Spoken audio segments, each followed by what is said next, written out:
Salut et bienvenue à tous sur ce numéro 299 de votre émission Afrobasket, dont je vous propose de découvrir le sommaire. Un numéro en partie consacré au résumé des éliminatoires Afrobasket dames qui se sont déroulés en Égypte et en Angola. D'abord, destination Luanda avec un derby lusophone qui a opposé le Mozambique à l'Angola pour une seule place qualificative pour l'Afrobasket à Abidjan. Emmanuel Chan. L'Angola a accueilli le Mozambique le 3 et 4 février pour les éliminatoires de la zone 6 pour l'Afrobasket féminin. Il s'agissait d'une rencontre consécutive où le vainqueur de la série de 2 matchs réserverait sa place pour l'Afrobasket en juillet à Abidjan. Les deux équipes ont une longue histoire. Elles se sont rencontrées en 2000 et 2007 et à chaque fois l'Angola a été victorieuse et a remporté la médaille de bronze au championnat. Elles se sont à nouveau rencontrées lors des éliminatoires en 2023 dans une série de 3 matchs. Mais cette fois, le Mozambique a été victorieux et a obtenu son billet pour Kigali. L'Angola savait qu'elle avait un avantage car elle jouait devant ses supporters. Le premier match a démarré très lentement, mais l'Angola a conservé une avance d'1 point à la mi-temps malgré des multiples menaces de ses adversaires. Le Mozambique a eu des pertes de balles non forcées et parfois gaspillé des lay-ups en contre-attaque alors qu'elle avait l'avantage numérique.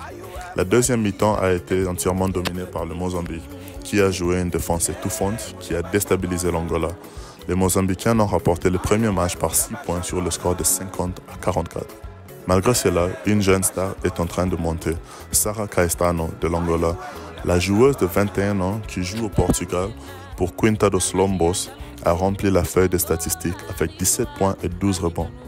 L'Angola savait maintenant qu'elle devait gagner le deuxième match par non moins de 7 points pour se qualifier.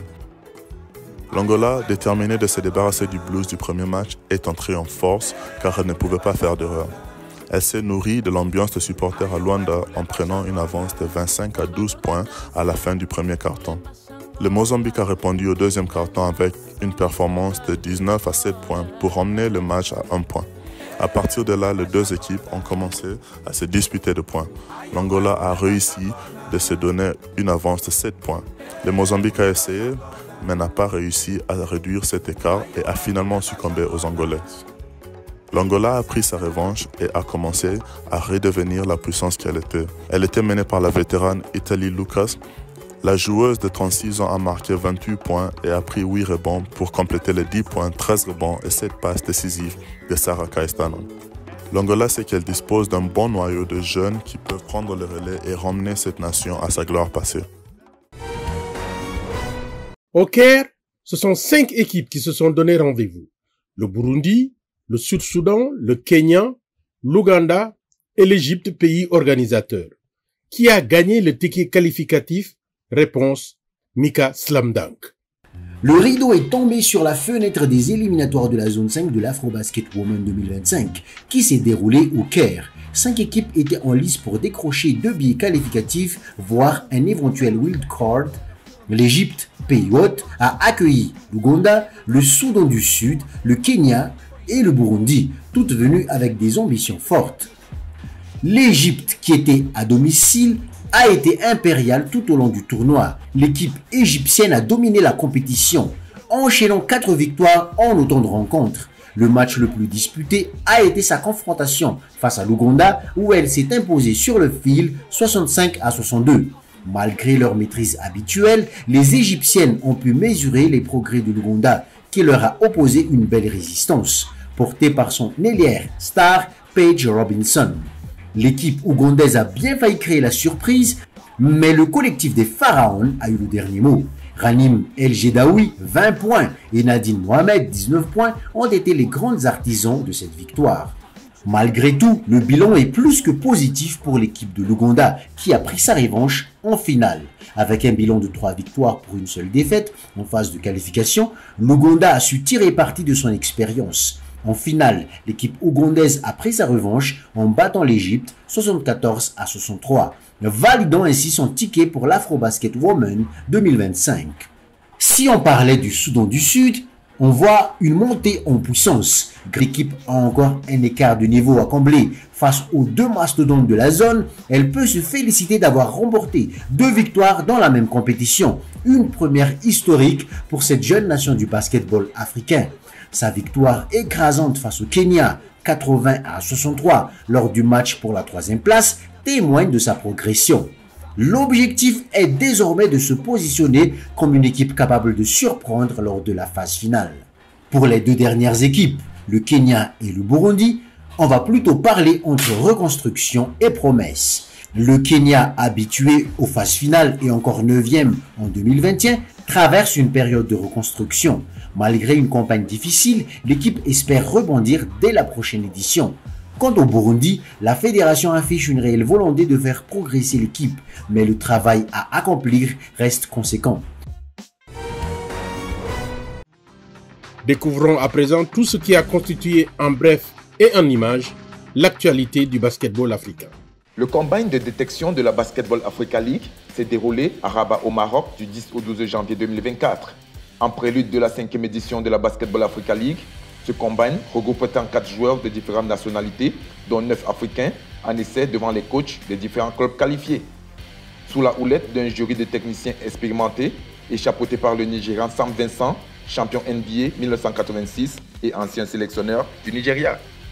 Du côté de la Côte d'Ivoire, une convention a été signée entre le gouvernement ivoirien, représenté par Silas Adjé, ministre des Sports, Alphonse Billet, directeur exécutif du bureau régional FIBA Afrique, et Moussa Diarra, président de la Fédération ivoirienne de basketball, en vue de l'organisation de l'Afro-Basket Women 2025 par la Côte d'Ivoire. La Côte d'Ivoire devra allier réussite sportive et organisationnelle dans ce nouveau challenge. Du côté de Lagos au Nigeria, s'est déroulé du 26 janvier au 1er février l'édition 2025 du tournoi Luce Edem. Ce tournoi regroupe les clubs d'Afrique de l'Ouest en dames et en messieurs en vue de rehausser le niveau de basket dans ces zones.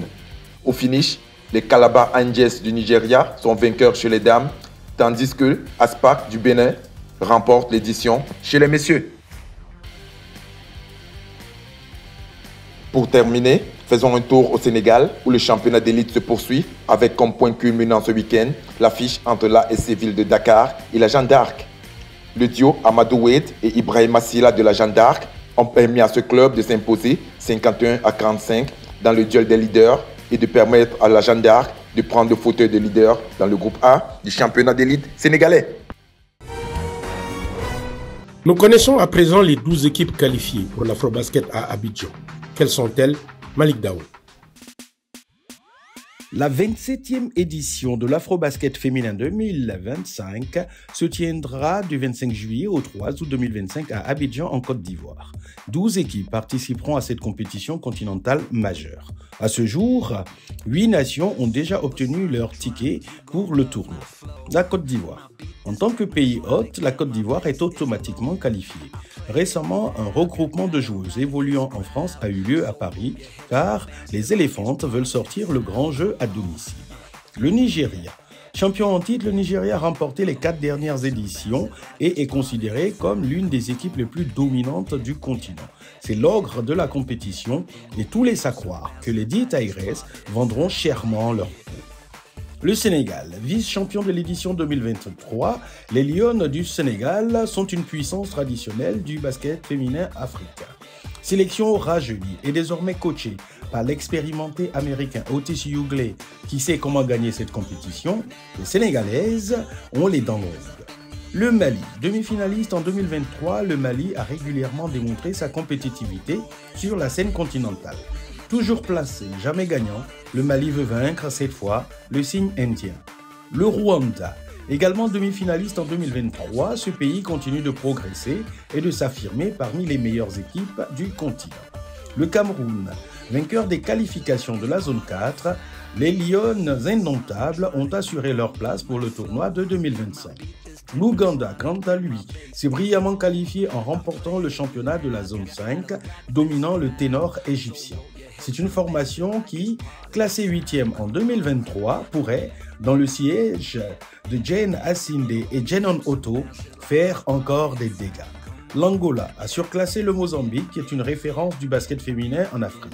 C'est vous dire si l'Angola débarquera sur les bords de la lagune ébriée avec de grandes ambitions. Les 4 places restantes seront déterminées selon les critères de FIBA Afrique. L'Afrobasket féminin 2025 promet d'être une compétition intense, mettant en vedette les meilleures équipes du continent qui rivaliseront pour le titre suprême du basket féminin africain. Le Nigeria entrera-t-il dans l'histoire en remportant 5 Afrobasket d'affilée? Les paris sont ouverts.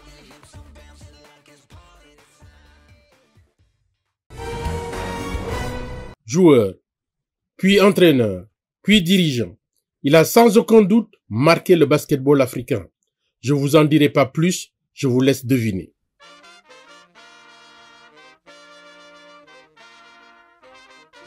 Mieux vaut tard que jamais. L'Ivoirien Alphonse Bilé, actuel directeur régional Afrique de la FIBA, est parmi les prochains récipiendaires du Hall of Fame de l'institution et c'est une vraie décision majeure de l'instance mondiale du basket. Car, contrairement à certains de ses pairs africains, Alphonse Bilé a fait l'essentiel de sa carrière en Afrique, d'où un très grand mérite compte tenu du peu d'exposition médiatique dont il bénéficia. Visionnaire et révolutionnaire, Alphonse Bilé est incontestablement l'architecte de l'évolution du basket ivoirien et africain.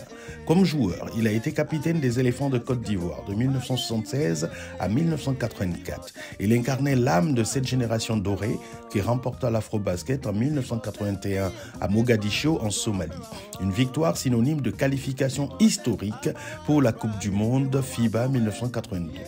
Basculant un an plus tard dans le coaching, il sera le head coach de son club de cœur, l'Africa Sport d'Abidjan. Une occasion que saisit alors le président de la fédération de basket, le professeur Alain Ekra, pour lui confier les rênes de la sélection nationale de Côte d'Ivoire. Et en 1985, en tant que sélectionneur, il guide les éléphants vers leur deuxième titre continental, devenant ainsi le seul Africain à remporter la compétition en tant que joueur et en tant qu'entraîneur. De 1994 à 2001, il dirigera la Fédération ivoirienne de basketball. Il instaure de nombreuses réformes qui donneront un goût particulier au championnat de Côte d'Ivoire. Les playoffs, la limitation des rosters à 12 joueurs, l'obligation d'avoir une équipe espoir, la notion de joueur espoir brûlé après 5 matchs en senior font partie de ces réformes qui ont redynamisé le basket ivoirien. C'est dans cette optique qu'en 2001, lors du congrès de Rabat, il devient secrétaire général de l'AFABA, la future FIBA Afrique, dont il est aujourd'hui le directeur régional. Ouvrier infatigable, il va encore entreprendre de grandes réformes pour améliorer les compétitions africaines chez les jeunes et chez les seniors. Il va donner un cachet retentissant aux afro-baskets masculins et féminins, développer les compétitions africaines de clubs. C'est lui qui est encore à la baguette en proposant à la NBA un partenariat qui aboutira en 2019 à la création de la Basketball Africa League, la BAL, une compétition dont tous les Africains sont si fiers. Le 17 mai 2025, Alphonse Bilé va intégrer le FIBA Hall of Fame, une récompense bien méritée pour cet homme qui a le basket chevillé au corps, ce qui lui a valu le surnom de Somebody. Voilà, Afrobasket, c'est fini. Restez fidèles à la suite de nos programmes.